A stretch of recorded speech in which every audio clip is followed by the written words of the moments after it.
Bismillahirrahmanirrahim. Wassalatu wassalamu ala Rasulillah wa ala alihi wa sahbihi wa mawalah wa la hawla wa la quwwata illa billahi wa ba'du. Alhamdulillah, di siang ini kita bisa berkumpul kembali untuk berthalabul ilmi. Dan pembahasan di siang ini kita akan membahas soal su'ul khatimah atau kematian yang buruk. Ma'asyiral muslimin wal muslimat, ibu bapak yang dimuliakan Allah Subhanahu wa taala. Arti daripada su'ul khatimah secara global adalah orang yang diwafatkan Allah Subhanahu wa taala dalam keadaan bermaksiat kepadanya. Itu inti daripada su'ul khatimah. Nabi SAW saking takutnya terhadap su'ul khatimah ini sampai mengajarkan sebuah doa yang itu senantiasa kita baca dalam setiap sholat kita, di mana Nabi SAW mengajarkan 4 perlindungan sebelum kita salam setelah tasyahud akhir. Nah, salah satu yang diajarkan Nabi SAW adalah berlindung dari fitnah al-mamat, fitnah kematian. Kan di situ Allahumma inni a'udzubika min adzabi jahannam wa min adzabil qabri wa min fitnatil mahya wal mamat wa min fitnati syarri masihid dajjal. Nah, di sini ada kalimat dari fitnah kehidupan dan fitnah kematian. Para ulama mengatakan maksudnya fitnah kematian di sini supaya kita tidak terjerumus kepada kematian yang buruk. Artinya su'ul khatimah. Bahkan Ummu Salamah radhiyallahu anha bertanya kepada Nabi SAW ketika Nabi terus mengulang-ulang kalimat ya muqallibal qulub tsabbit qalbi ala ta'atik. Wahai zat yang membolak-balikan hati, tetapkan hatiku di atas ketaatan kepadamu. Ini dibaca Rasul dalam salatnya. Sehingga saking seringnya Rasul membaca doa ini dalam salatnya, Ummu Salamah bertanya, kenapa anda terus membaca doa ini?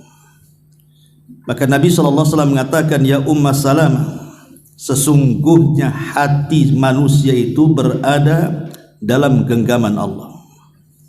Allah bisa saja membolak-balikan sesuai dengan kehendaknya.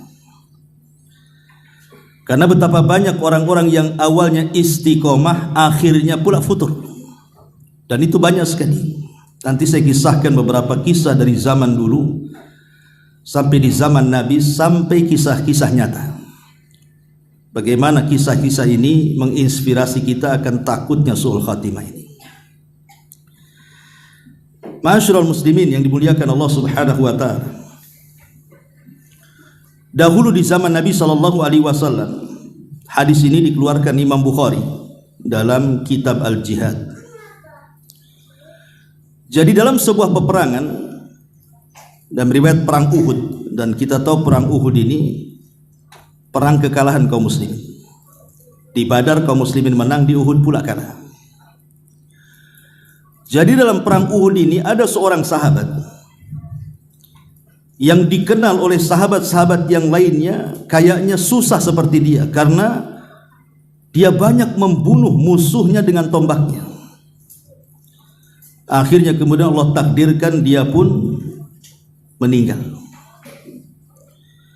Kemudian dibicarakan soal meninggalnya ini oleh para sahabat tadi, bahwa tidak ada orang yang semisal dia dalam pertempuran, bahwa dia akan mati syahid dan dia di sorga. Tapi Nabi SAW mengatakan kepada para sahabat, man arada an yanzura ila ahli nar falyanzur ila hada. Apa kata Nabi? siapa di antara kalian yang ingin melihat orang yang termasuk penduduk neraka, lihat orang itu. Sahabat kaget, bagaimana Rasul bisa mengatakan orang itu dari penduduk neraka, padahal ketika bertempur berperang banyak musuh dibunuh dia, akhirnya dia mati. Jadi penasaranlah para sahabat ini, akhirnya coba meneliti kematiannya. Rupanya kematiannya ketika dadanya tertusuk tombak, dia tidak tahan dengan tombak itu. Akhirnya kemudian dia paksakan tombak itu dimasukkan lebih dalam ke dalam perutnya, akhirnya meninggal. Berarti dia bukan mati syahid tapi mati bunuh diri. Harusnya kan dicabut tombaknya, ini malah dimasukkan lagi supaya cepat mati. Disinilah hadis Nabi SAW mengatakan, terkadang ada seorang hamba jarak dia dengan neraka itu tinggal jarak dia dengan sorga itu tinggal 1 hasta, tetapi dia melakukan amalan ahli nar, penduduk neraka, akhirnya dia dibelokkan jalannya, yang tadinya harus masuk sorga dimasukkan pula ke neraka. Ma'asyiral muslimin wal muslimat rahimani wa rahimakumullah. Lihat bagaimana ngerinya kematian su'ul khatimah ini. Padahal orang yang berjihad ini sudah meninggalkan keluarganya, meninggalkan hartanya, dia pun mempertaruhkan jiwanya. Yang harusnya dia masuk sorga, masuk neraka pula dia. Karena diakhiri bukan dengan mati syahid, tapi diakhiri dengan al-intihar, bunuh diri. Ma'asyiral muslimin yang dimuliakan Allah Subhanahu wa taala.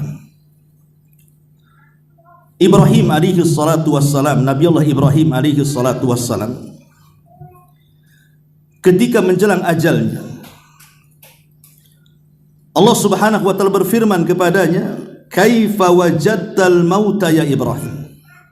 Jadi Ibrahim ketika sakaratul maut kemudian meninggal dunia. Kemudian Allah datang kepada Nabi Allah Ibrahim dan mengatakan, "Kaifa wajadtal mauta?" Bagaimana engkau mendapatkan kematianmu? Apa rasanya? Maka Nabi Allah Ibrahim mengatakan, "Kasafud ja'ala fi sufi aratabin thumma judiba."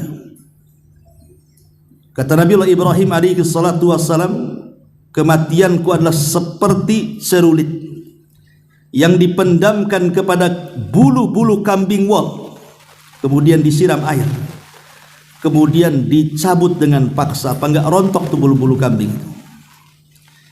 Maka Allah Subhanahu wa taala mengatakan kepada Ibrahim, "Amma inna qad hawwanna 'alaika." Tapi sesungguhnya wahai Ibrahim, aku sudah memudahkan kematian. Kalau seorang nabi sekelas Ibrahim alaihi salatu wassalam menggambarkan bagaimana detik-detik wafatnya, bahwa kematian itu seperti itu gitu, bisa merontokkan seluruh persendian. Tapi Allah ringankan karena dia seorang nabi. Macam mana selain daripada Nabi sallallahu alaihi wasallam, Ibrahim alaihi salam, tentu kematiannya juga lebih parah kan begitu. Makanya Nabi SAW ketika menggambarkan soal kematian itu, kematian seorang mukmin dan kematian orang kafir, apa kata Nabi SAW?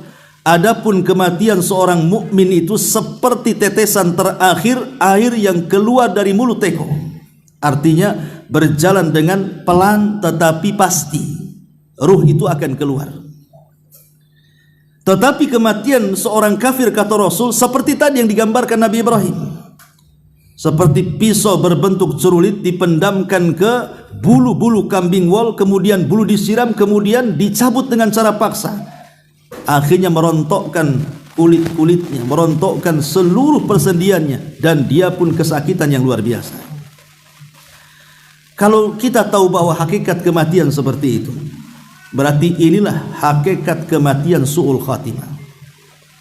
Hakikat kematian su'ul khatimah. Ma'asyiral muslimin wal muslimat rahimani wa rahimakumullah. Abu Darda radhiyallahu anhu kan seorang sahabat.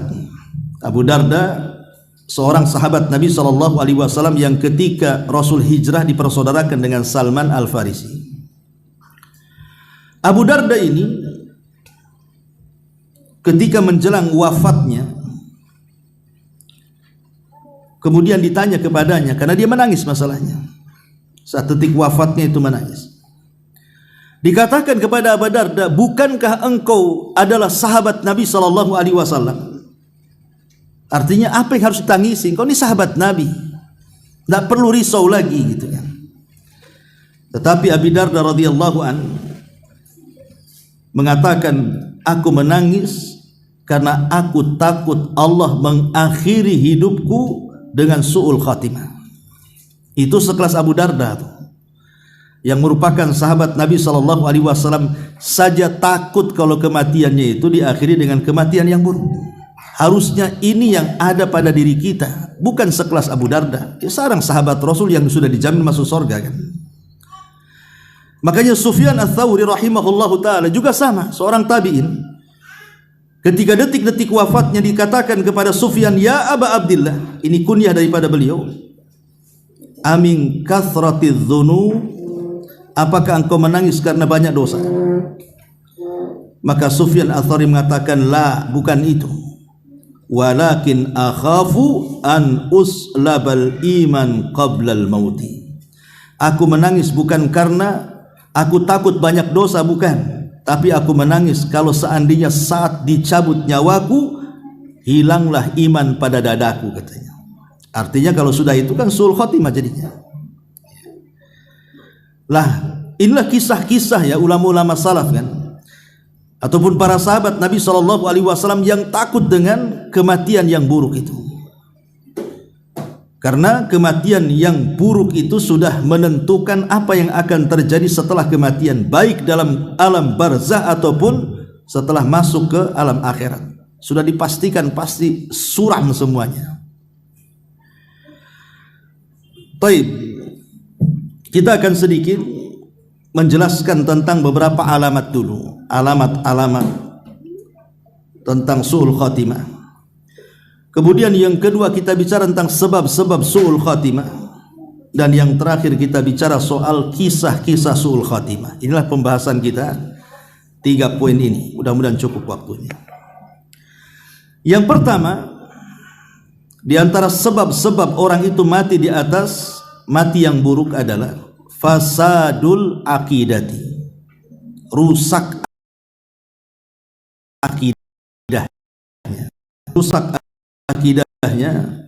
Maka kalau seandainya dia mati dan belum memperbaiki akidahnya, berarti mati di atas su'ul khatimah, mati di atas su'ul khatimah. Dahulu ada seorang alim namanya Imran ibn Khittan. Imran ibn Khittan ini seorang ahli hadis di zamannya. Satu dunia belajar sama dia, saking cerdasnya Imran ibn Khittan ini. Jadi Imran ibn Khittan ini seorang ahli sunnah, akidahnya lurus. Entah kenapa dia tertarik dengan anak gadis, dan anak gadis ini putri daripada pamannya dan terkenal kecantikannya. Tiba-tiba dia tertarik hendak menikahinya. Masalahnya keluarga si gadis itu akidahnya rusak, berakidah nawasib atau dikenal dengan khawarij, yang Rasul katakan kilabu ahli nar, anjing-anjingnya neraka. Itulah orang-orang khawarij. Kawan-kawan Imran ibn Khittan ini menasihati, jangan kau menikah dengan gadis itu satu keluarga akidahnya rusak. Tapi dengan pedeknya Imran bin Khittan ini mengatakan, tidak ada masalah, saya nikah dulu dengan gadis itu dan saya akan perbaiki keluarganya, saya akan ajak mereka ke pemahaman yang benar ahli sunnah wal jamaah. Itu kata dia.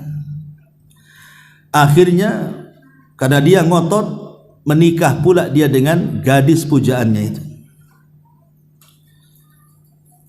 Harusnya kan setelah dia menikah, dia mentarbiah istrinya, mentarbiah keluarganya. Yang tadinya khawarij harusnya kan ditarik kepada ahli sunnah wal jamaah. Tapi belakangan bukan dia yang narik, dia pula yang ketarik. Harusnya kan dia narik, dia yang ketarik, dia jadi khawarij jadinya. Sampai akhir hayatnya dia tidak bertobat kepada Allah Azza wa Jalla. Su'ul khatimah. Ini kan akidah yang buruk, ini bahaya. Ya. Ini yang pertama, singkat-singkat saja. Kemudian yang kedua, al-israr 'alal ma'asi. Al-israr 'alal ma'asi. Sebab yang kedua adalah dia tidak mau bertobat dari kemaksiatannya, bahkan senang dengan maksiatnya. Kan ada orang-orang yang suka dan hobi bermaksiat itu, seperti orang yang hobi berzina terus, hobi minum khamar, hobi judi, ya judi saja, walaupun uangnya sudah habis pun judi saja dia, entah gimana caranya. Hobi gibah, ya gibah saja, dan begitu seterusnya. Ada orang-orang yang hobi maksiat itu tidak mau berhenti. Maka orang yang hobi maksiat ini hati-hati, karena kematian seseorang itu tidak ada yang tahu kan. Makanya Allah mengatakan, wa ma tadri nafsum madza taksibu ghadan wa ma tadri nafsun bi ayyi ardin tamut. Seseorang itu tidak tahu mati kapan dia, di mana dia matinya, tidak tahu. Apalagi di zaman sekarang, kematian mendadak ini kan banyak. Tahu-tahu sedang tidur datang tsunami, sedang tidur datang gempa, sedang tidur datang banjir, sedang naik motor di jalan tenang-tenang ditabrak orang atau nabrak orang, kan itu mati dia. Dan banyak kematian mendadak, bus kecelakaan, mati banyak di situ. Lah kalau sudah tahu kita ini kematian mendadak ini mudah menghampiri kita, maka harusnya orang-orang yang hobi dengan maksiat itu mengambillah ibrah dan pelajaran. Jangan-jangan pula dia menimpa aku. Sampai ada satu kisah seorang syekh bercerita. Jadi ada kuli panggul di pasar. Jadi kerjanya itu ya disuruh-suruh orang manggul kan gitu. Dan dia punya tenaga yang luar biasa. Kalau orang itu mungkin 1 karung 2 karung dia bisa. Datang waktu sholat. Ketika datang waktu sholat itu selalu diingatkan, wahai fulan sholli jama'atan, sholatlah berjamaah. Nanti habis sholat kan bisa kerja lagi. Dia pun enggan mengatakan, urusan apa engkau dengan aku, katanya. Ini urusanku, urus dirimu. Jadi dia menolak nasihat, suruh sholat tak mau sholat. Ingat bahwa Allah itu yuhmil wala yumhil. Artinya Allah itu terkadang membiarkan orang seperti itu sampai pada waktunya akan datang azabnya. Jadi satu hari, kata saya bercerita, dia sedang ada proyek mengangkat beberapa barang. Ketika dia mengangkat beberapa barang, beberapa karung itu, Allah takdirkan rupanya ada bekas kulit pisang di bawah. Diinjak pula lah kulit pisang itu. Taulah kulit pisang itu licin. Akhirnya dia jatuh, kemudian bawaan yang dibawanya menimpa dirinya, akhirnya dia pun pingsan. Kemudian dibawa ke rumah sakit. Ketika siuman, semua badannya tidak bisa digerakkan, hanya kepalanya saja. Kemudian ditanya orang ini, wahai fulan, sekarang kondisimu seperti ini, kira-kira kalau engkau punya cita-cita, apa yang engkau cita-citakan, katanya. Baru dia teringat dengan orang yang setiap hari menasihati dia, suruh sholat jamaah. Dia mengatakan, atamanna an usalli jama'atan. Sekarang aku tidak ada cita-cita lain, aku hanya ingin sholat jamaah, katanya. Coba, waktu sehat tak mau sholat, sudah tak gerak kecuali kepala, mau sholat pula dia. Itu kadang-kadang orang seperti itu. Kadang-kadang keinginan ibadah itu setelah Allah berikan ujian tuh. Akhirnya sesaat kemudian dia meninggal dunia. Lah ini kan ketika orang kemudian terbiasa bermaksiat, meninggalkan kewajiban. Dan ingat, meninggalkan kewajiban itu lebih parah dosanya dibandingkan melakukan keharaman. Maknanya seperti ini, kalau kita berzina, kalau kita berjudi, kalau kita berghibah, kalau kita minum khamr, itu lebih ringan dosanya dibandingkan kita meninggalkan sholat. Karena kaidah para ulama itu, tarkul wajib asyad min irtikabil muharram. Meninggalkan yang wajib lebih parah dosanya dibandingkan mengerjakan yang haram. Karena kalau orang berzina, tahu dia dosa berzina, ya tidak kafir. Dia tahu itu dosa, cuman karena syahwatnya saja yang kuat, akhirnya berzina terus. Apakah kafir? Tidak kafir, kecuali dia halalkan zinanya. Tapi orang yang meninggalkan sholat, bisa kufur dia, bisa keluar dari Islam tanpa sadar. Karena Nabi SAW mengatakan perbedaan kita dengan orang kafir itu di solat. Faman tarakaha faqad kafar. Siapapun yang meninggalkan solat, maka dipastikan dia bisa kafir. Makanya Ibnu Taimiyah, Syekhul Islam Ibnu Taimiyah rahimahullah sampai mengatakan, man tarakas salata jumlatan faqad kafar. Siapa yang meninggalkan solat secara jumlah, artinya banyak meninggalkan dibandingkan melakukannya, sepakat konsensus para ulama kafir, keluar dari Islam. Tidak ada perselisihan ulama. Jadi kalau orang lebih banyak meninggalkan sholat dibandingkan melakukannya, orang ini sudah kafir. Yang jadi khilaf ulama itu kalau yang meninggalkan sekali-kali. Dia sholat terus, tapi sekali-kali kadang-kadang meninggalkan karena malas. Ini yang jadi perselisihan ulama, apakah dia keluar Islam atau tidak. Tapi kalau dia meninggalkan sholat lebih banyak dibandingkan melakukannya, jelas dia kufur. Kalau dia mati, su'ul khatimah. Ini harus dipahami, ma'asyiral muslimin wal muslimat rahimani wa rahimakumullah. Ini yang kedua. Kemudian yang ketiga, al-iqbal 'ala dunya wal insirafu 'anil akhirah.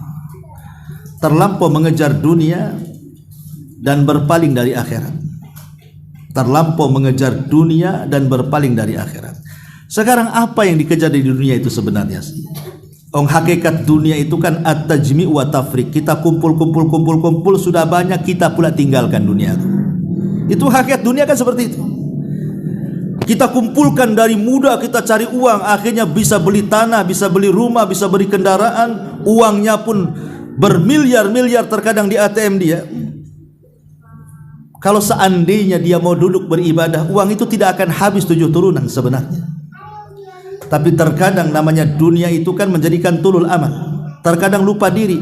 Terkadang usia yang harusnya istirahat beribadah 60 ataupun di atas 60 tahun, padahal dia sudah kaya itu, makin sibuk dengan dunia.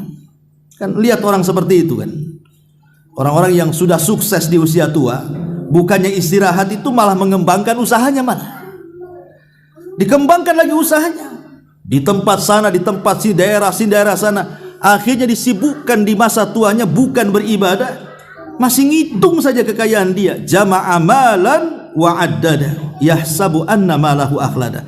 Ketika dia terus menghitung usahanya, akhirnya dia mengira dia akan kekal tidak mati di dunia itu. Kan ada orang seperti itu. Ketika sudah kaya, belum lagi disedekahkan hartanya, keburu mati dia. Makanya ulama mengatakan haqiqatul mal at-tajmi' wa tafriq. Hakikat harta itu kita kumpul, habis itu kita tinggalkan. Kemana harta ini? Ya jadi menjadi warisan ahli warisnya lah jadinya kan. Yang enak ahli warisnya. Dia mendapatkan harta itu dengan cara halal. Karena kan warisan itu halal dia. Walaupun ketika yang punya warisan itu mencarinya dengan cara haram. Tapi kalau sudah jadi warisan anaknya jadi halal kan begitu. Coba bayangkan, anak-anaknya mendapatkan harta itu dengan halal, tapi orang tuanya mendapatkan harta itu dengan haram. Dia yang punya harta, dia yang sedang diazab dalam kuburan. Coba. Ya, makanya di sini harus dipahami bahwa harta itu terkadang menggiurkan orang. Dan arti yahsabu anna malahu akhlada, bahwa ketika orang suka menghitung-hitung harta itu kemudian menyangka harta itu yang akan mengekalkannya. Karena biasanya orang yang punya harta kalau dipandang sama orang yang tidak punya harta kayaknya tidak pernah mati-mati. Contoh umpamanya, orang yang punya harta usianya sudah 50 tahun, itu wajahnya kayak 20 tahun, ya kan Bu? Karena suka ke salon, suka sauna, ngerawat badan. Coba orang-orang miskin itu yang tidak punya uang, itu usianya 20 tahun, mukanya kayak 40 tahun. Karena stres akhirnya bekerut kan gitu. Ya gimana dia mau jaga badannya, jaga mukanya, jaga raut mukanya, uang pun tak punya, beli listrik pun tak bisa. Akhirnya kelihatan tua lah. Jadi orang miskin memandang orang kaya yang kok awet muda, sebenarnya bukan awet muda, awet tua dia itu. Casingnya aja awet muda kan. Sebenarnya dia sudah dekat ajalnya tuh. Itulah makna yahsabu anna malahu akhlada. Dia mengira bahwa harta itu mengekalkan dirinya. Karena pandangan orang miskin kepada orang kaya itu kayaknya awet muda saja. padahal usianya sudah dekat tuh. Lah orang yang kemudian tulul amal, terlampau panjang amal-amal angan-angannya karena mengejar dunia meninggalkan akhirat, ini terkadang dilalaikan dengan kematian. Terkadang tahu-tahu meninggal. Kan banyak itu pengusaha-pengusaha meninggal mendadak tuh. Belum sempat tobat tuh. Hartanya belum dibagikan, belum disedekahkan, padahal Rasul mengatakan maluka ma akalta fa afnaita wa ma labista fa ablaita wa ma tasaddaqta fa abqaita. Hartamu yang kau makan habis, yang kau pakai usang, yang kau sedekahkan itulah yang akan membawa ke kuburan. Ini yang ketiga. Kemudian yang keempat, menyebabkan sul khatimah adalah mulazamatu rufaqai ghaira mutadayyinin. Berkawan dengan orang-orang yang tidak punya agama. Berkawan dengan kawan-kawan yang jelek, yang jahat, yang buruk akhlaknya.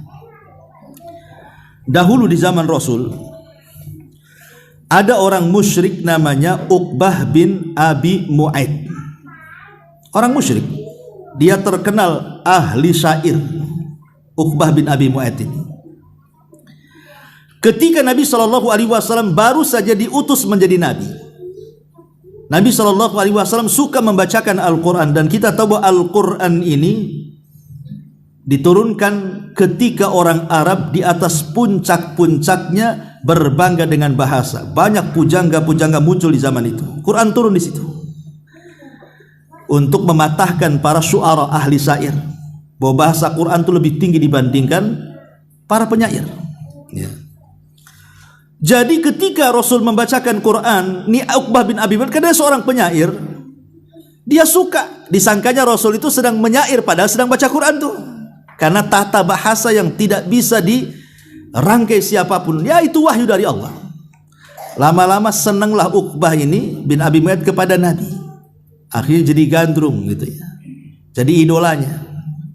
Sampai satu hari, namanya idola, tapi dia tidak mau masuk Islam, cuma suka aja dengan Nabi. Kalau dia baca wahyu suka, tapi tidak mau masuk Islam juga. Lah satu hari dia ingin menjamu Nabi, makan di rumahnya. Ya namanya mau ngundang idolanya, ngundang artisnya lah kalau di zaman sekarang kan. Ya tentu kan makanan pun tidak sembarang kan, pasti akan masak makanan yang enak, minuman yang lezat kan itu. Ini yang diundang idolanya. Datang Rasul ke rumahnya. Sesampainya Rasul datang di rumah Uqbah bin Abi Mu'aid, tidak ada satu makanan pun yang dimakan Nabi. Ya tentu aib lah kan, kita sudah ngundang kok tidak mau makan pula, ini tamu ini cemana nih. Jadi nggak enak dia, nggak enak hati. Kemudian Uqbah bertanya, wahai Muhammad, kenapa kau tak mau makan? Maka Rasul mengatakan, sebenarnya bukan tak mau makan, masalahnya engkau itu di atas kesyirikan. Karena kan makanan pokok di zaman itu kan kambing, ya kan? Di zaman itu kambing itu jadi makanan pokok penduduk Mekah. Kalau penduduk Madinah kan kurma.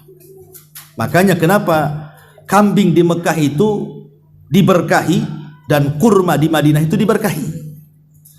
Beda kalau kambing sama air Zam-Zam itu kan berkat doa Nabi Ibrahim, maka jadi diberkah. Kapan itu? Ketika Nabi Ibrahim bertandang ke rumah Ismail, istri keduanya. Karena istri pertamanya kan diceraikan karena buruk akhlaknya. Lah ketika Ismail sudah menikah dengan istri keduanya, kan menghidangkan daging sama air Zam-Zam. Ketika itu belum berkah air itu, ya air biasa saja. Tapi karena Ibrahim kemudian mengatakan, Allahumma barik fi ta'amikum wa syarabikum, ya Allah berkahilah makanan dan minuman kalian. Sejak itulah kambingnya menjadi berkah dan air Zam-Zamnya menjadi berkah. Beda dengan Madinah. Kalau Madinah itu yang mendoakan bukan Ibrahim, tapi Nabi SAW. Sebagaimana Ibrahim mendoakan Mekah, maka Rasul mendoakan Madinah. Makanya kurma di Madinah itu menjadi berkah, yang disebut dengan ajwa.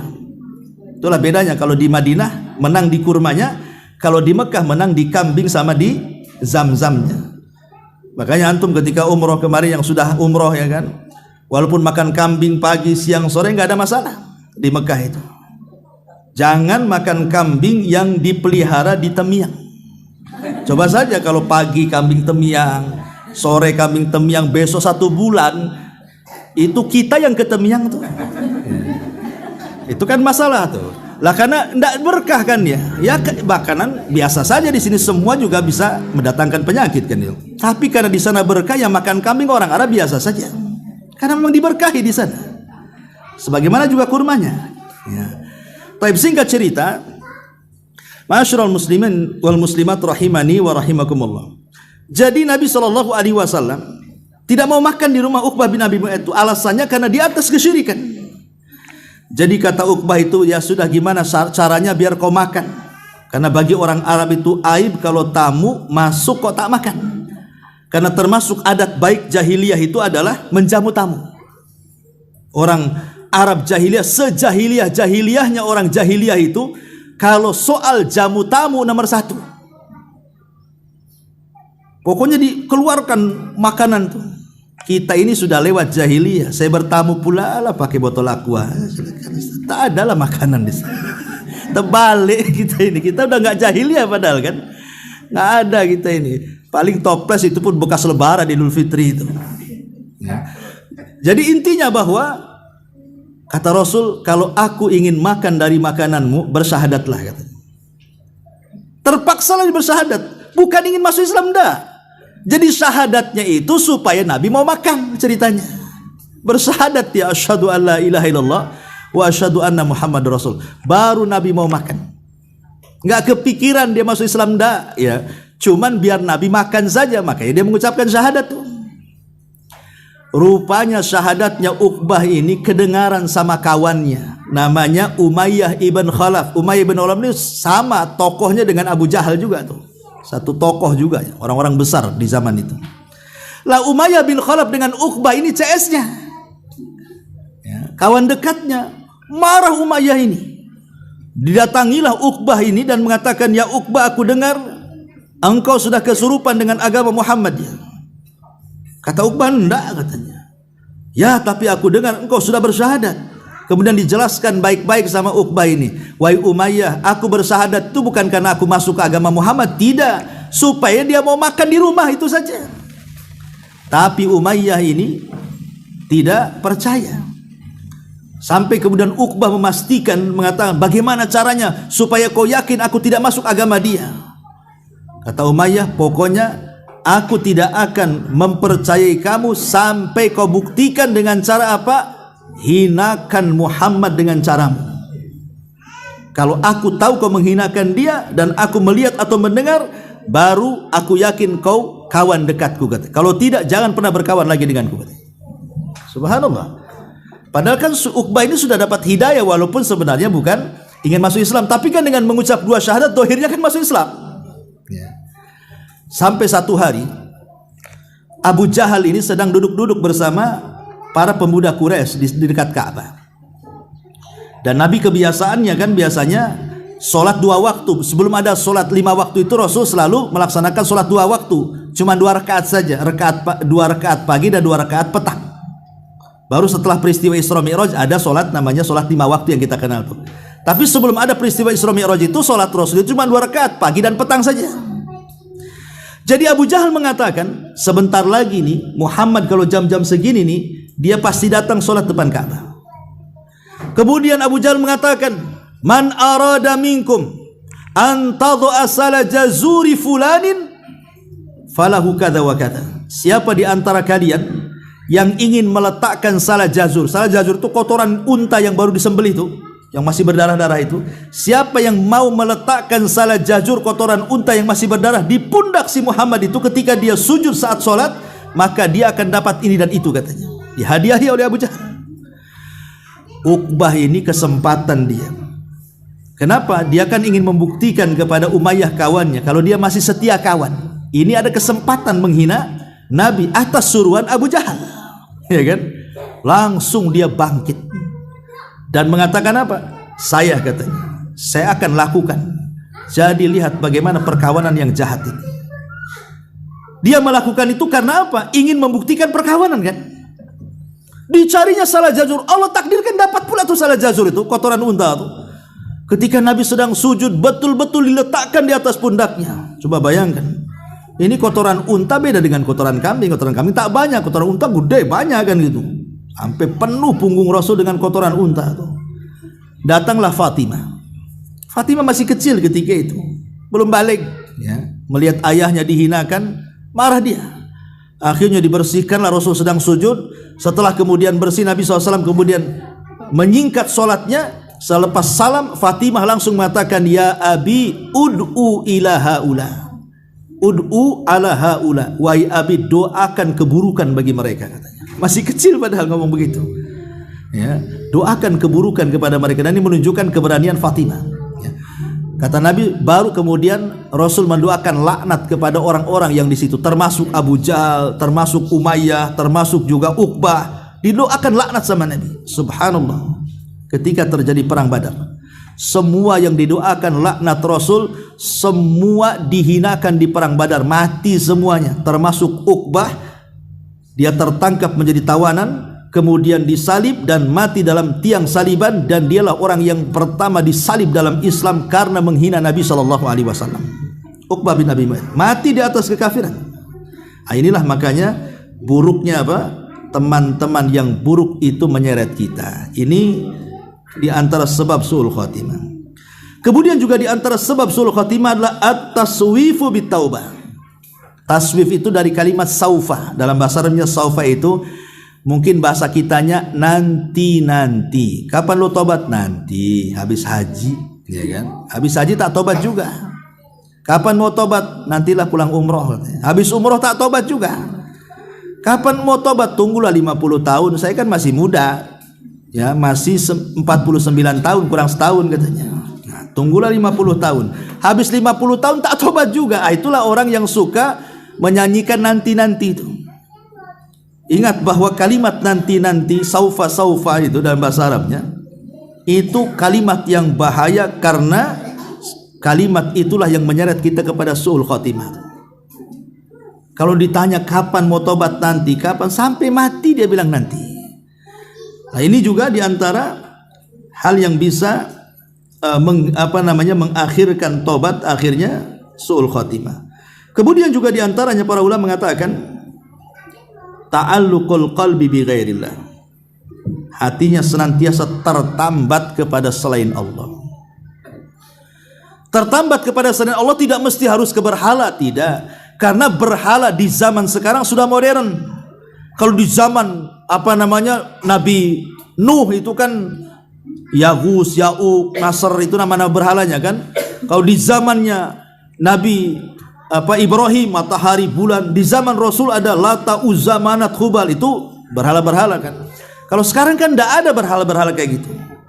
Sekarang berhalanya nih kalau ibu-ibu itu ya, tas, ya, sepatu, kemudian apalagi gelang, emas, pakaian. Nah, itulah kendaraan, rumah, ya. Lah inilah yang menjadikan ketika hati kita berpaling kepada perhiasan dunia, maka Rasul mengatakan ta'isa abdud dinar wa ta'isa abdud dirham wa ta'isa abdul khamisah, kata Rasul. Celaka hamba-hamba uang, dinar dirham, dan celaka hamba-hamba penggandrung pakaian. Ya. Jadi sekarang ini berhalanya kan macam-macam tuh. Berhalanya itu sudah ke yang lain. Kalau dulu Lata Uzza, ya sekarang ya manusia, bahkan istri nyembah suami, suami nyembah istri. Boleh jadi bentuknya adalah karena dia lebih mentaati pasangannya dibandingkan Allah Subhanahu wa taala. Banyak sekarang ini, dia lebih cinta kepada pasangannya dibandingkan cintanya dia kepada Allah. Contoh yang sederhana, satu kisah lah. Di zaman Nabi SAW ada seorang laki-laki namanya Julaibib. Julaibib ini orang miskin, tidak punya apa-apa. Julaibib ini sudah miskin, kemudian tidak punya nasab yang baik, kemudian juga tidak punya perawakan yang tampan. Dia kecil, dia hitam, dia kriwel, tidak tampan, pokoknya banyak kekurangannya lah Julaibib ini. Jadi satu hari Rasul nanya sama Julaibib, Julaibib, kapan kamu mau kawin? Gitu.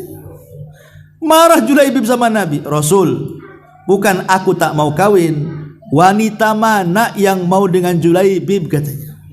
Wanita mana yang mau dengan Julaibib? Sampai di sini pertanyaan Rasul. Besoknya ketemu lagi, ditanya dengan hal yang sama.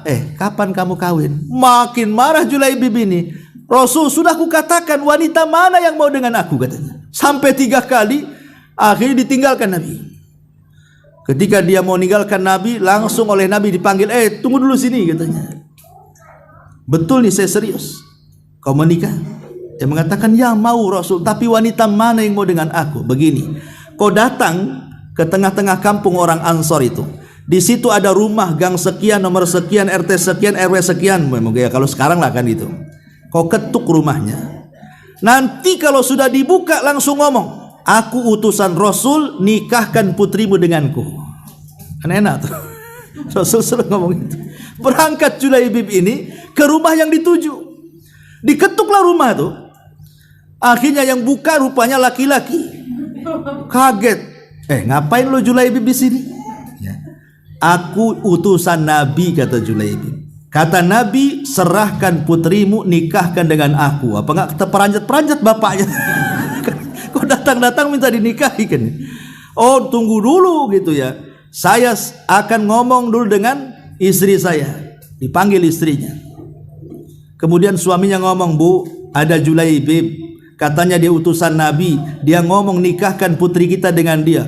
Oh, makin stres istrinya. Apa tidak ada orang lain? Kenapa mesti Julaibib? Kenapa tidak Abu Bakar, Umar, Utsman? Kok dia pula yang datang, katanya. Marah istrinya. Subhanallah, di luar prediksi orang tuanya, rupanya ada gadisnya mendengar di balik tembok tuh. Langsung keluar. Rupanya anak gadisnya ini adalah min ajmali fatati al-ansar, wanita paling cantik dari wanita-wanita Ansar. Dia mengatakan kepada kedua orang tuanya, atarudani rasulillah, kalian berani menolak utusan Rasul, nikahkan aku dengan dia, katanya. Wah, gini, enak ini ceritanya ya. Akhirnya ya gimana pula kan, Rasul yang memerintahkan. Akhirnya menikah. Turunlah ayat, wa ma kana lil mu'minin wala mu'minatin idza qadallahu wa rasuluhu amran an yakuna lahumul khiyaratu min amrihim wa man ya'sillaha wa rasulahu faqad dhalla dhalalan ba'ida. Kalau Allah dan Rasulnya sudah memerintahkan satu perkara, tidak layak bagi seorang mukmin laki-laki dan seorang mukmin perempuan ada kebimbangan dalam hatinya. Tidak boleh. Harus sami'na wa ata'na. Turun ayat ini memuji wanita tadi, anak gadis tadi. Setelah menikah, malamnya, harusnya yang namanya paginya akad, kan malamnya itu kan yang ditunggu-tunggu semua anak-anak muda kan. Malam pertama. Kalau yang sudah tua tak adalah malam pertama itu. Ini yang muda-muda yang baru nikah pasti ditunggu-tunggu malam pertama. Ketika di situ Julaibib hendak, belum lagi menggauli istrinya, hendak menggauli istrinya. Tiba-tiba ada panggilan dari luar. Panggilan umum dari luar, ada utusan Nabi SAW sambil berteriak, ya khairullah hirkabu, hei kuda-kuda Allah, persiapkan diri kalian, kita akan berangkat jihad. Semua para sahabat pada keluar rumah ingin jihad. Julaibib ini ada dua panggilan. Pertama panggilan istrinya, yang kedua panggilan jihad. Kira-kira kalau antum di posisi Julaibib, milih mana tuh? Kan ini malam pertama masalahnya. Nggak mungkin ikut jihad. Ini malam pertama masalahnya kan. Besok kan ada jihad lagi. Itu paling alasan kita. Tidak dengan Julaibib. Dia mengatakan kepada istrinya, di sana ada panggilan Nabi, malam ini ada panggilan kamu. Aku lebih memilih panggilan Nabi. Berangkat dia. Belum disentuh istrinya. Akhirnya perang dia. Subhanallah, setelah selesai perang, Allah menangkan peperangannya. Kemudian yang selamat berkumpul, yang korban dikumpulkan. Kata Rasulullah, kata Rasul, sudah lengkap semua pasukan. Kata para sahabat, sudah wahai Rasul, yang hidup sekian, yang korban sekian. Kata Rasul, tidak, kalian salah hitung, kurang satu. Subhanallah, dalam peperangan masih juga kurang satu, kata Rasul. Nggak ada yang kenal yang satu ini siapa. Kata Rasul, aina Julaibib, di mana Julaibib? Sampai sahabat nggak kenal, salah hitung. Ya karena kefakirannya tadilah, makanya tidak dikenal orang. Maka Rasul pun mencari-cari jasad Julaibib. Rupanya Julaibib sedang terkapar, di sekitarnya 7 orang musyrik dibunuh dia.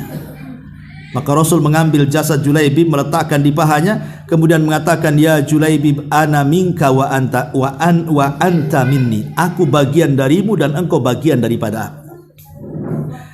Tapi syahidnya di sini bagaimana? Lihat bagaimana sosok Julaibib. Padahal dia tidak laku karena fakirnya, karena jelek rupanya, karena tidak punya tampang yang baik. Sekali giliran dapat istri yang cantik, ditinggalkannya pula demi Allah dan Rasulnya. Nah, itulah kalau ini bisa kita praktekkan, berarti kita masih menghambakan diri kepada Allah. Tapi kita ini kadang-kadang tidak. Kita lebih taat kepada suami, istri taat kepada suami atau suami taat kepada istri. Ini kan bahaya. Nah, inilah namanya ta'alluq bi ghairillah namanya. Ketergantungan kepada selain Allah ini bisa mengakibatkan su'ul khatimah. Ini juga diantara sebabnya. Kemudian juga sebab berikutnya adalah al-intihar. Tadi saya sudah jelaskan di mukadimah, al-intihar itu orang yang bunuh diri karena stres dengan kepenatan kehidupan dunia. Kan saya pernah lihat YouTube itu ada seorang ibu mencekoki 3 anaknya, 1 bayi, 2 sudah agak gede, dikasih racun, akhirnya dia pun minum racun, akhirnya 4-empatnya meninggal. Kemudian nulis surat di situ. Rupanya isi suratnya apa? Masalah faktor ekonomi.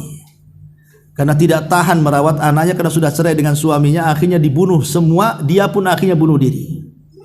Dia kira kematian seperti itu akan beristirahat dari dunia. Tidak. Kematian bukan untuk beristirahat, apalagi orang bermaksiat kan. Ada pertanggungjawaban di sana. Nah, ini juga kadang-kadang orang bunuh diri ini kan karena kurang iman sebenarnya, kurang tawakal kan kepada Allah, akhirnya mengakhiri hidupnya seperti itu. Dan ini su'ul khatimah. Termasuk su'ul khatimah adalah orang-orang yang penuh penyakit dalam hatinya. Mungkin penyakit sombong, hasad, dengki, ujub, takabur, dan begitu seterusnya. Maka ini juga penyebab-penyebab orang su'ul khatimah. Tapi ini diantara sebab-sebabnya. Kita masuk kepada alamatnya. Seperti apa sih alamat su'ul khatimah itu? Yang pertama, al-mautu alal maksiyati. Ketika dia mati di atas maksiat, itu alamat dia su'ul khatimah. Lagi mabuk, mati, gitu ya. Lagi zina, mati. Lagi maksiat apa sajalah. Ibu lagi bergibah, mati. Hati-hati bu. Itu juga su'ul khatimah tuh. Ini yang pertama. Dan ini yang banyak. Ini yang banyak. Lihat coba kalau berita-berita di diskotik orang mati karena overdosis. Sampai saya ingat waktu saya di kampung tuh, masih saya hidup di Jawa Barat dulu, masih kecil. Di Jawa Barat tuh dulu ada ya geng-geng, sama juga ada preman-preman desa lah kan itu. Tuh, jadi kerjanya mabok saja. Preman-preman desa itu kerjanya mabok, tapi kan tidak sehebat minuman keras hari ini. Kalau dulu tuh kan paling mabok pakai ada merek cap janggut dulu kan. Maboknya itu kayak anggur lah. Nah, itu udah maboknya orang dulu tuh. Jadi satu hari di desa saya itu ngadakan lomba minuman keras itu antar preman lah. Coba bayangkan, itu anggur dicampur sama spiritus. Spiritus kan untuk petroma kan. Coba bayangkan. Karena kurang keras itu anggur itu, dioplos dengan spiritus. Akhirnya kurang keras lagi, bukan dengan spiritus saja, dioplos dengan pil BK. Pil BK itu pil untuk anjing gila. Jadi itu kasih anggur, kasih spiritus, kasih pil BK lagi. Mabok lo malam itu. Besoknya 5 orang mati. Coba bayangkan. Mati itu. Termasuk kepala premannya mati. Subhanallah, kepala premannya mati. 1 minggu desa itu sepi. Orang dulu takut hantu. Karena matinya tak wajar masalah. Sampai diisukan aku ketemu dia sedang nongkrong lagi. Orang dah mati nongkrong lagi. Ini gimana ceritanya kan itu? Karena orang-orang dulu kan begitulah, ada keyakinan ke sana kan. Ya. Tapi lihat ada orang mati kayak gini. Ini istilahnya kisah nyata gitu ya. Kita saksikan waktu kecil di desa itu. Ya antum mungkin lebih paham, dari daerah antum mesti ada orang yang mati di atas maksiat itu. Nah ini alamat kalau mati di atas maksiat su'ul khatimah. Kemudian yang kedua, al-mautu saksi ala su'idzan billah. Kematian seseorang dan dia berburuk sangka kepada Allah. Dia berburuk sangka kepada Allah. Ya akhirnya kemudian mengakhiri dirinya lah. Ya, kenapa kok saya ini susah terus? Kenapa saya ini sakit terus? Ya, kok orang lain tak sakit? Kenapa saya ini kok masalah banyak terus? Kan? Itu kan suudzon itu kepada Allah. Padahal terkadang ya Allah berikan sakit, berikan masalah, berikan ujian itu terkadang kan untuk mengangkat derajat kita sebenarnya. Atau juga menghapuskan dosa-dosa kita yang banyak mungkin. Dulu kita banyak dosa, sekarang kita sedang diuji. Bisa saja untuk mengangkat derajat dan menghapuskan dosa. Tapi ada orang-orang itu karena tidak paham soal itu, akhirnya suudzon kepada Allah. Nah dengan suudzon itulah akhirnya mengakhiri dirinya. Ini justru su'ul khatimah dia. Ini alamat yang kedua. Alamat yang ketiga, insirafu syahsi anit taubah. Dia berpaling kematian sebelum datang taubat. Jadi mati sebelum datang taubat, maka itu dipastikan su'ul khatimah. Kemudian juga ijtima'u iswidad al-wajhi wa ubusihi wa zulmatihi indal maut. Terkadang Allah perlihatkan kematian seseorang itu dengan berubahnya warna wajah. Bisa saja yang tadinya putih menjadi hitam. Contoh sebuah kisah, ini kisah nyata. Dikisahkan oleh salah satu syekh ya, ketika berceramah tentang su'ul khatimah. Jadi dahulu di Riyadh itu ada seorang wanita namanya Maria, ya tentu nama samaran. Tapi syekh ini mengatakan ya anggap saja namanya Maria. Ya untuk ya kode etik lah kan gitu, ketika menceritakan kan tidak boleh menyebut nama. Anggaplah inisial anu gitu ya. Anggap saja Maria namanya. Ada namanya Maria? Afwan kalau ada kesamaan Bu ya. Mudah-mudahan nggak ada di sini namanya Maria. Karena ini cerita buruk masalahnya. Jadi ada seorang wanita kata syekh ini namanya Maria. Sejak bangku kelas 1 SMA sampai kelas 3 SMA itu memang nakal sanakal-nakalnya si Maria ini. Ya sudah playboy ya, playboy laki-laki ya, apa kalau istilah perempuan. Pokoknya suka goda laki-laki dan sudah mulai merokok, sudah mulai kena narkoba. Ya. Sampai kemudian duduk di bangku kuliah juga gitu. Ganggu suami orang, macam akhirnya banyak masalah. Dan terakhir masuk kepada dunia hitam. Ya pelacuran, naudzubillah. Jadi satu hari Maria ini entah sakit karena apa, kemudian terbaring sakitnya. Kemudian dengan sakit itulah mengakibatkan kematiannya. Karena yang mengkisahkan ini semua rata-rata dari pemandi jenazah. Ya. Jadi yang memandikan jenazah si Maria ini ketika meninggalkan ditutup pakai kain. Dan Maria ini orangnya putih, orangnya cantik, cakep pokoknya. Luar biasa lah, dipuji kecantikannya. Jadi ketika pemandi jenazah ini masuk hendak memandikan si Maria ini, dia terkaget sekali ketika kemudian dia masuk ke tempat pemandian. Disangkanya bukan Maria karena wajahnya menghitam. Udah tidak cantik lagi, hitam sudah nggak dikenali lagi. Apakah dia Maria atau bukan? Langsung ketakutan keluar. Akhirnya manggil keluarganya, betul nggak ini si Maria yang mau dimandikan? Ketika keluarganya masuk kaget juga, ya. Dan itu memang Maria. Jadi usut punya usut, seorang syekh yang hadir di situ bertanya sama keluarganya itu, sebenarnya apa yang dilakukan putrimu? Kok seperti itu? Ya. Baru orang tuanya menceritakan yang sesungguhnya kepada syekh tadi, bahwa anakku si Maria ini tidak pernah sholat. Dia tidak pernah sholat, disuruh sholat tak mau, tak pernah sholat sampai dia meninggal. Dan dia hobi melakukan maksiat kepada Allah Azza wa Jalla. Ini kisah nyata, seorang syekh menceritakan.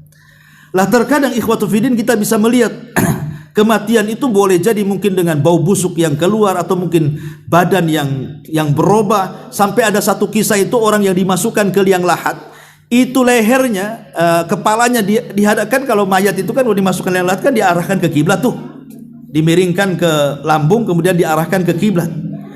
Ini mukanya tidak mau arah ke kiblat, setiap dikiblatkan muter lagi ke belakang, muter lagi ke belakang, sampai orang yang di dalam tuh ketakutan naik ke atas tuh. Padahal sudah mati, kok bisa dia berputar wajahnya nggak mau dihadapkan ke kiblat? Rupanya setelah ditanya keluarganya, karena semenjak dia hidup dia tidak pernah sholat sehingga tidak mau diarahkan ke kiblat saat kematiannya tuh. Nah, itu su'ul khotimah namanya. Ya. Jadi ini juga salah satu bentuk perubahan fisik saat meninggal. Kemudian juga rafdhu syahsi an yantika syahadatan.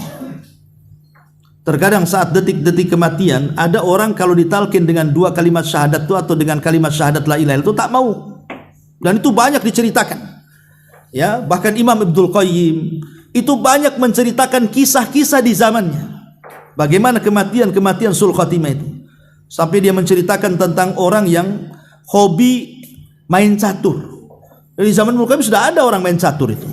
Hobi main catur. Ya, mungkin ingatlah dulu antum yang di desa-desa, yang hidup desa sekarang udah jadi orang kota, orang Batam ya. Mungkin dulu kan permainan macam-macam, ada karambol, ada catur. Tuh kalau sudah karambol, catur itu udah lupa waktu kan. Sudah senang ya senang kalau ada yang main gaple, main remi, main apalah orang-orang dulu itu. Itu kalau ada orang main catur itu main saja. Datang waktu sholat gak peduli, main lagi. Itulah keseharian dia.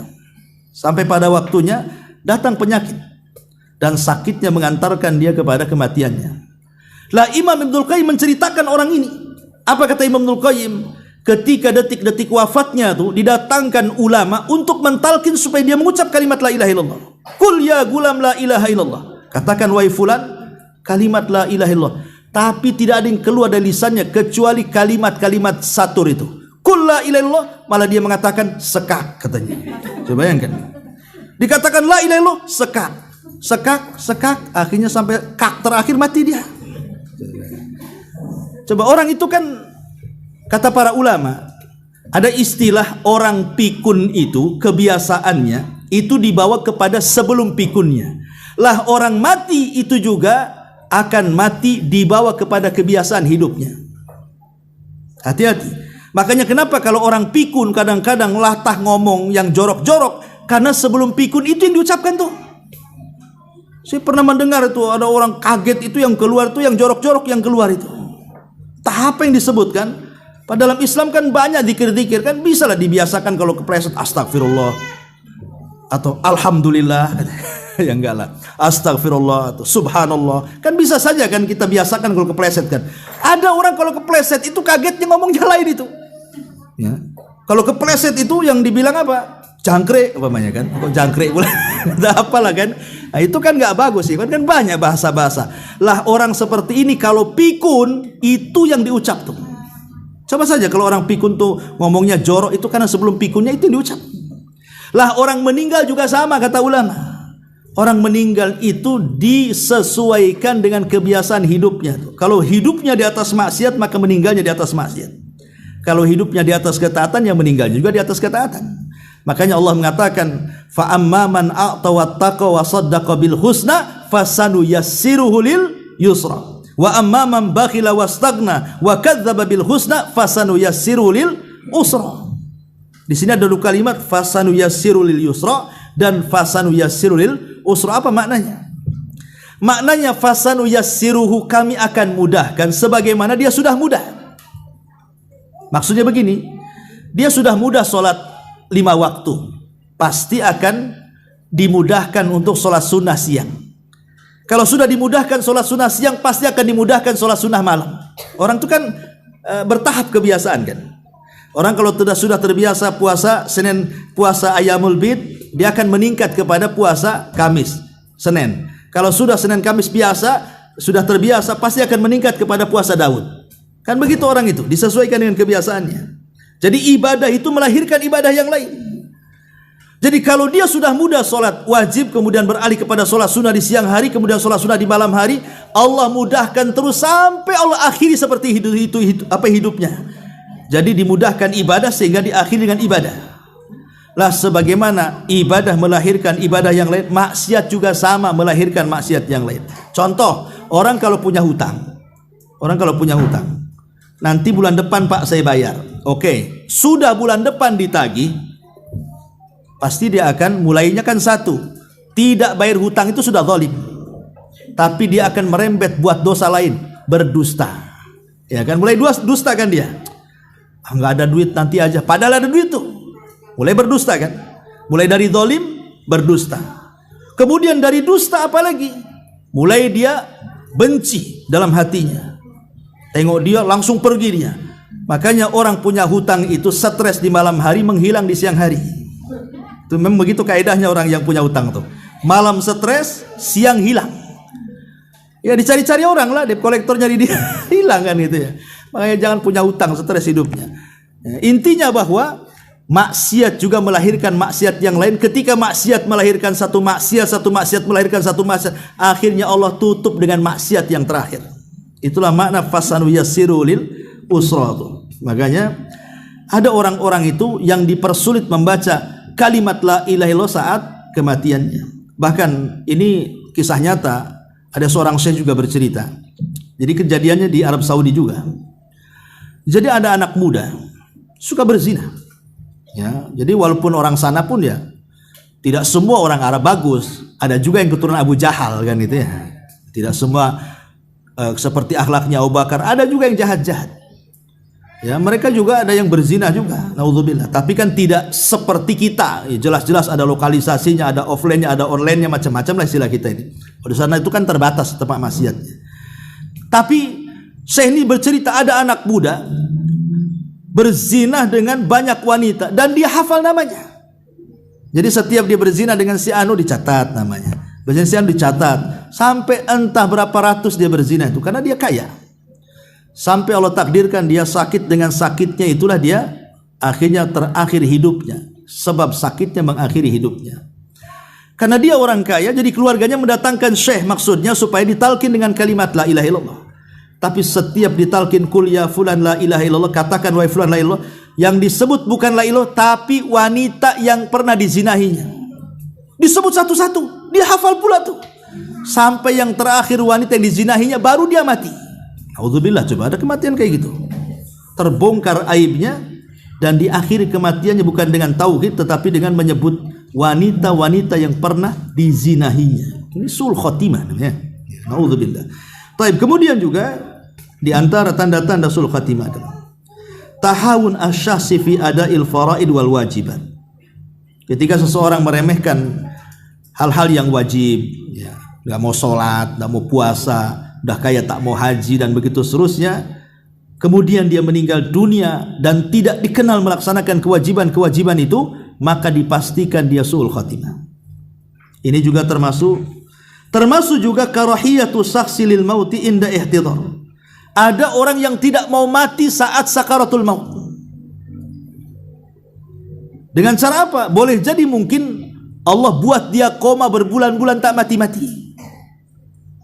Lah orang yang seperti ini sebenarnya masuk pada sabda Rasul, wa man kariha liqa Allah karihallahu liqa'ah. Siapa yang benci berjumpa dengan Allah, Allah benci berjumpa dengan dia.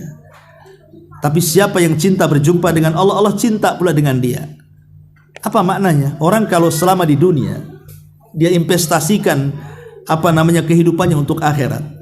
Entah dia sedekah untuk membangun rumah, entah banyak tasbih untuk menanam tanaman di sorga, ya. Entah ibadah apa sajalah, intinya dia ingin bangun semua kekayaannya di sorga. Ini kalau mati maka senang dia. Kenapa? Karena supaya cepat masuk istananya.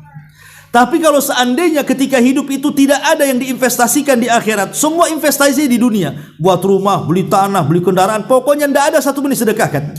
Itu biasanya waktu mati tidak mau mati dia. Kenapa? Karena dia akan meninggalkan rumahnya, meninggalkan tanahnya, meninggalkan perhiasannya, meninggalkan tasnya, meninggalkan macam-macamnya kan. Inilah orang-orang yang sulit kematiannya, tidak mau mati, tapi tetap harus mati. Makanya di sini penting kita ini untuk bukan hanya sekedar membangun rumah di sorga di dunia, tapi juga bangunlah rumah di akhirat.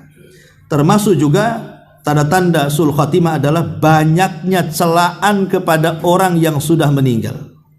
Dicela manusia bukan dipuji. Kan itu pernah terjadi di zaman Rasul, ada dua jenazah. Ya. Yang pertama jenazah ini manusia memujinya.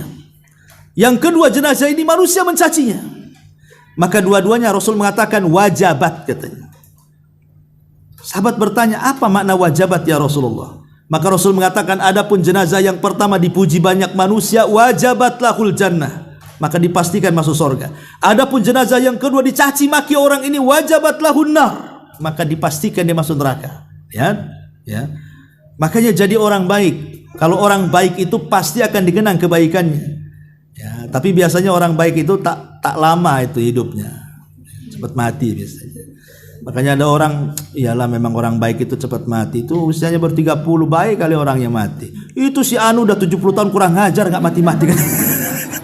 Kan ada orang bahasa masyarakat kan kayak gitu deh. Ya, intinya bahwa kalau dia mati banyak yang puji, maksudnya positif ya pujiannya.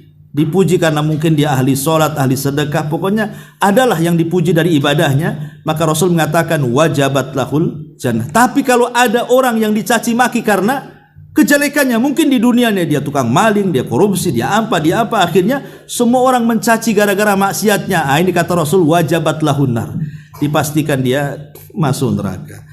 Oh, ini masih panjang pembahasannya tapi sudah 11.30 ya. Ini duhur cepatnya. Saya kira tidak bisa kita lanjutkan. Kita buat tanya jawab saja, nanti tidak ada waktu untuk tanya jawab. Tapi materi sampai di sini saja. Silahkan kita buat tanya jawab. Silahkan ibu-ibu atau bapak-bapak yang bertanya.